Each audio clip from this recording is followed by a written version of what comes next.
আসসালামু আলাইকুম। বন্ধুদের সাথে পিকনিকের সরঞ্জাম নিয়ে পিকনিকের উদ্দেশ্যে বের হলাম।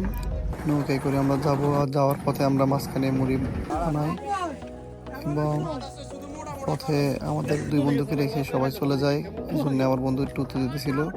পরে আবার নদীতে নামি রান্নাবান্নার কাজ করি, কেউ খেলে, কেউ রান্নাবান্না করে, সবাই সমন্বিতভাবে কাজগুলো করি।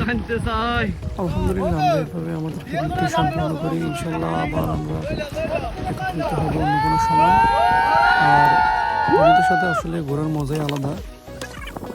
বিভিন্ন রকমের বন্ধু থাকে, এক একজন এক এক রকম মন মানসিকতার।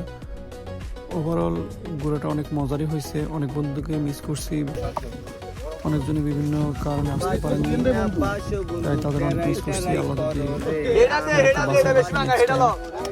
যদি সকল বন্ধুদেরকে নিয়ে একসাথে আবার যাওয়ার পরিকল্পনা আছে। সবাই বলে বাম হাত ঢুকিয়ে দাও, আমি বাম হাত ঢুকিয়ে দিচ্ছি, দেখি কি হাল অবস্থা হয়। মুড়ি মাখা ভালো করে মাখতেছি, আর কি খাইছে না খাইছে ওইটা তো দেখার বিষয় না। সবার আগে নিজে ভালো করে এক মুঠ নিলাম, দেখি কীরকম হয়। বন্ধুরাও সুবিচারে খাওয়া শুরু করছে, যে যেভাবে পারছে। মোটামুটি ভালোই হয়েছে, জাল অনেক বেশি হয়েছে। আমাদের মধ্যে অনেকে জাল খাইতে অনেক অসুবিধার মধ্যে পড়ে, সবাই তো আর সমানভাবে জাল খাইতে পারে না, কিন্তু আমরা 2-3 জন ইচ্ছা করে জাল একটু বেশি দিছি, যাতে সবাই খাওয়ার পরে কান্না করে।